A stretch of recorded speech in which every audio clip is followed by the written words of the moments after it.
Chemistry के online classes में आप सभी का स्वागत है।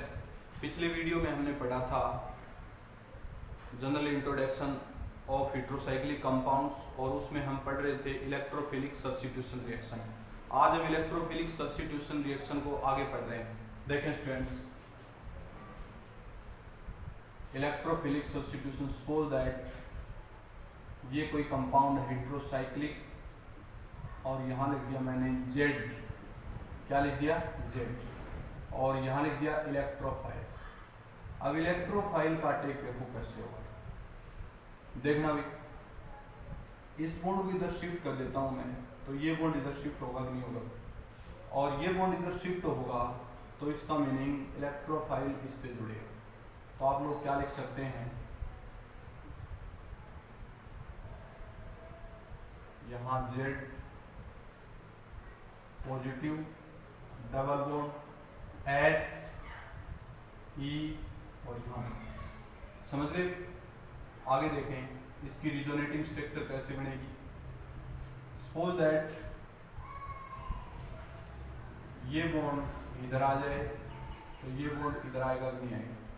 ठीक है स्टूडेंट्स, तो आप क्या लिखेंगे इसको, यहाँ पर Z और यहाँ नेगेटिव, यहाँ डबल बॉन्ड, यहाँ डबल बॉन्ड पॉजिटिव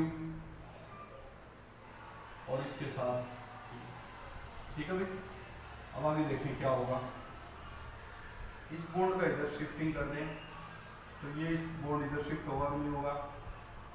तो आप लिख सकते हैं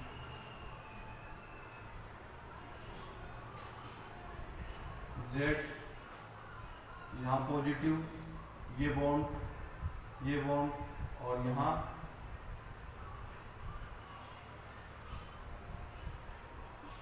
ये नेगेटिव।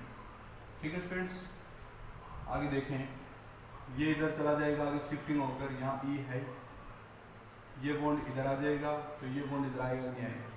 तो आप लोग इसको क्या कह सकते हैं, रियल जो स्ट्रक्चर बनेगी ये बनेगी, और यहाँ क्या रख देंगे E।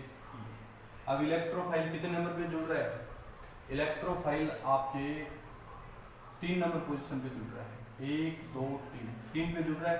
3 पे जुड़ेगा तो क्या 4 पे जुड़ेगा, और 4 पे जुड़ेगा तो साथ में एक तो 3 पे जुड़ सकता है और एक 4 नंबर पे जुड़ सकता है, और 2 पे जुड़ेगा तो 5 पे जुड़ेगा। तो इलेक्ट्रोफाइल कहाँ जुड़ सकता है, 3 और 4 पे, या फिर 2 और 5 पे। अब 2 पे ये तो आपका 3 नंबर पे और 4 नंबर पे सेम अटैक होगा। ठीक है, इसमें कितनी स्ट्रक्चर बन रही है, 3 बन रही है। अब अपन देखेंगे 2 नंबर पे बने तब। सपोज दैट 2 नंबर पे अटैक करवाएं तो यहाँ लिखेंगे कार्बन नंबर 2 पर अटैक। ठीक है भाई, कार्बन नंबर 2 पे अटैक देखेंगे कैसे होता है। यहाँ अपने पास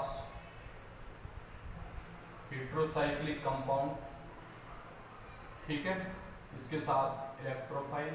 अब 2 नंबर कौन सा है, 2 नंबर अपना ये तो है, इसको मैं ऐसे शिफ्ट कर दूं, इसको मैं ऐसे शिफ्ट कर दूं, या फिर इसको ऐसे शिफ्ट कर दें। ठीक है, इसको ऐसे शिफ्ट कर दें तो यहाँ पर क्या जुड़ेगा, इलेक्ट्रोफाइल, और इलेक्ट्रोफाइल जुड़ेगा तो क्या बनेगा, ये आपके पास Z और यहाँ क्या जुड़ेगा, इलेक्ट्रोफाइल, साथ में क्या है H, और यहाँ क्या आएगा पॉजिटिव, यहाँ क्या आएगा बॉन्ड, और यहाँ क्या आएगा लोन पेयर। ये लोन पेयर इधर जाएगा तो ये इधर जाएगा नहीं जाएगा। तो आप लोग क्या लिख सकते हैं, ये बॉन्ड यहाँ लिख देंगे Z पॉजिटिव, और आगे क्या लिखेंगे ये बॉन्ड, और इधर क्या लिखेंगे E, और इधर क्या लिखेंगे H। समझिए स्टूडेंट्स, आगे देखो ये बॉन्ड इधर शिफ्ट हो जाए, ये बॉन्ड इधर शिफ्ट हो जाए, और ये बॉन्ड इधर शिफ्ट हो जाए, तो आप क्या लिखेंगे, यहाँ पर Z और यहाँ पर E, ये बॉन्ड ये। अब इसमें देखो कितनी रिजोनेटिंग स्ट्रक्चर बन रही है, इसमें 2 रिजोनेटिंग स्ट्रक्चर बन रही है, इसमें 3। तो मोस्ट स्टेबल कौन सा होगा, पोजीशन नंबर 2 और 3 और 4 पे मोस्ट स्टेबल, और पोजीशन नंबर 2 और 5 पर लेस स्टेबल होगा। समझ गए स्टूडेंट्स, तो ये था इलेक्ट्रोफाइल का अटैक एरोमेटिक कंपाउंड। ठीक है स्टूडेंट्स, आगे देखते हैं नेक्स्ट।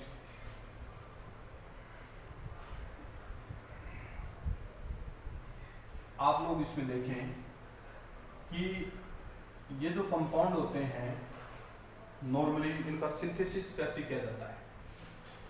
तो यहां लिखेंगे synthesis of heterocyclic compound, synthesis of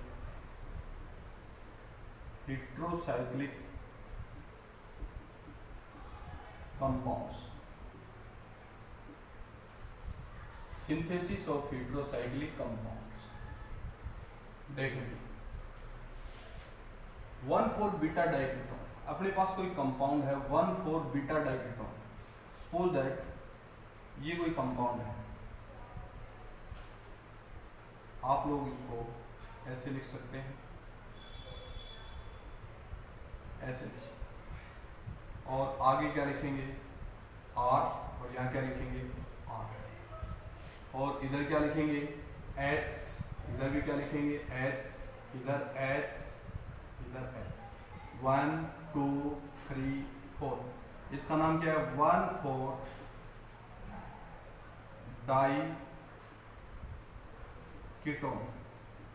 क्या लिखेंगे 1,4 डाई कीटोन। समझ गए, 1,4 डाई कीटोन है। 1,4 डाई कीटोन, 1,4 डाई कीटोन से अपन क्या बना सकते हैं, ये कीटोफॉर्म है, इसको इनोल फॉर्म में चलते हैं। यहाँ क्या लिख सकते हैं कीटोफॉर्म, कीटोफॉर्म।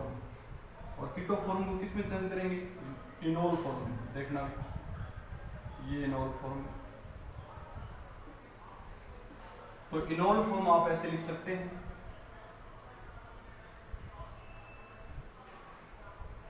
OH, OH, यहाँ डबल बॉन्ड, यहाँ डबल बॉन्ड, यहाँ R और यहाँ R, इसको बोलेंगे इनोल फॉर्म। क्या लिखेंगे इनोल फॉर्म। ये कीटोफॉर्म है, ये क्या है इनोल फॉर्म।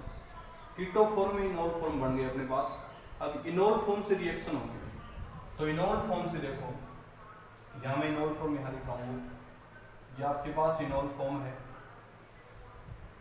OH, यहाँ क्या लिखेंगे OH, नीचे क्या लिखेंगे R और नीचे क्या लिखेंगे R, इधर डबल बॉन्ड, इधर डबल बॉन्ड। ठीक है स्टूडेंट्स, अब इसकी रिएक्शन यदि P2O5 ओब्लिक P4O10 की उपस्थिति में करवाई जाए तो अपने पास कंपाउंड क्या बनेगा थायोफिन, सॉरी फ्यूरेन।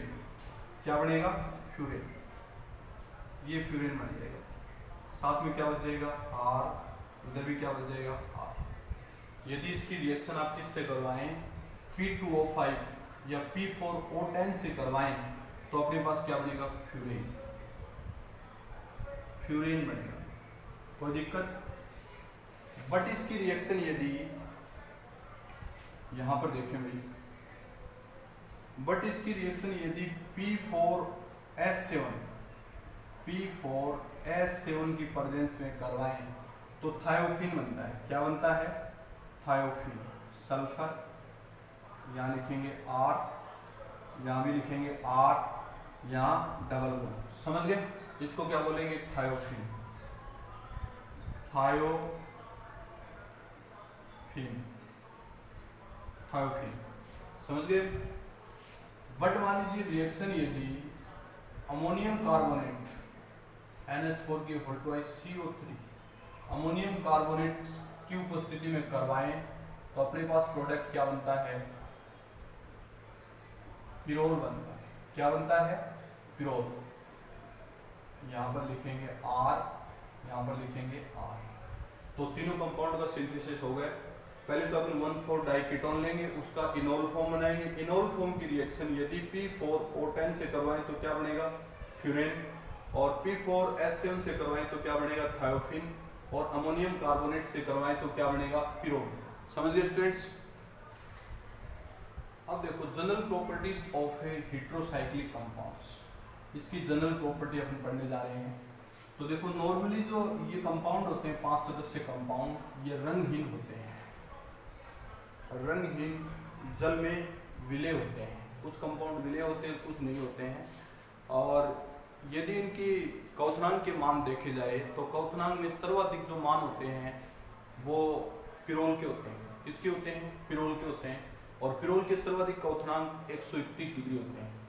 यदि क्वथनांकों का क्रम देखा जाए, जैसे फ्यूरेन,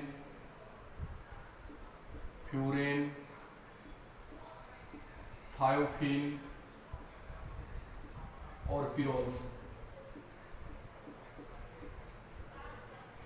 फ्यूरेन, थायोफिन और पिरोल। तो फ्यूरेन के जो क्वथनांक होते हैं वो होते हैं 32 डिग्री, थायोफिन के जो होते हैं वो होते हैं 87 डिग्री, और पिरोल के होते हैं वो होते हैं 131 डिग्री। क्वथनांकों का क्रम देखा जाए तो सबसे ज्यादा किसका होगा? पिरोल का, फिर किसका होगा? थायोफिन का, और सबसे कम किसका होगा? फ्यूरेन का। इसका कम कारण है, जैसे पिरोल में सबसे ज्यादा जो क्वथनांक होते हैं, इसका कारण होता है इसमें हाइड्रोजन बॉन्ड स्ट्रॉन्ग पाए जाते हैं, स्ट्रॉन्ग हाइड्रोजन बॉन्ड। और फ्यूरेन में सबसे कम पाए जाते हैं क्योंकि उसमें प्लस आयन ग्रहण करने की क्षमता सबसे कम है, क्योंकि इन दोनों की तुलना से कम है। और थायोफिन में क्या पाया जाता है? रिक्त डी कक्षक पाए जाते हैं, इसलिए क्वथनांक के मान बढ़ जाते हैं। समझ गए स्टूडेंट्स? तो ये थे इसके क्वथनांक के क्रम। ठीक है, इसीलिए पिरोल के जो क्वथनांक ज्यादा है तो पिरोल हाइड्रोजन बॉन्ड बनाता है, जल में विलेय से ज्यादा है। ठीक है, ओके स्टूडेंट्स। अब उसके बाद देखें अपन नेक्स्ट, यदि, या नोट डाल के लिखता हूं, यदि विषम चक्रीय यौगिकों में, विषम चक्रीय यौगिकों में कोई इलेक्ट्रॉन आकर्षित, इलेक्ट्रॉन अट्रैक्टिंग ग्रुप जैसे NO2, COOH, CHO आदि जुड़े हों तो क्रियाशीलता का मान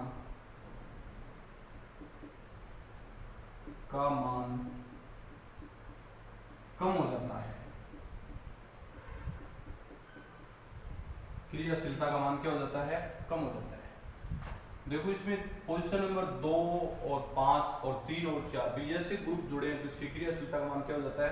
कम हो जाता है, क्योंकि जो इलेक्ट्रॉन विड्रॉइंग ग्रुप है या इलेक्ट्रॉन अट्रैक्टिंग ग्रुप है, ये क्या करेंगे? इलेक्ट्रॉन को अट्रैक्ट करके उसको स्टेबलाइज कर देते हैं, रिजोनेंस को क्या कर देते हैं? स्टेबलाइज कर देते हैं। और स्टेबलाइज कर देंगे तो आप इसकी जो रिएक्टिविटी है वो क्या हो जाती है? कम हो जाती है। ठीक है स्टूडेंट्स, तो ये थी आपकी 5 सदस्य वाले विषम चक्रीय यौगिकों का जनरल इंट्रोडक्शन, कि किस प्रकार से बनते हैं, कैसी इसकी रिजोनेटिंग स्ट्रक्चर होती है, कैसी इलेक्ट्रोफाइल रिएक्शन प्रोसीड होती हैं। बाकी स्टूडेंट्स अपन नेक्स्ट वीडियो में पढ़ेंगे। Okay students.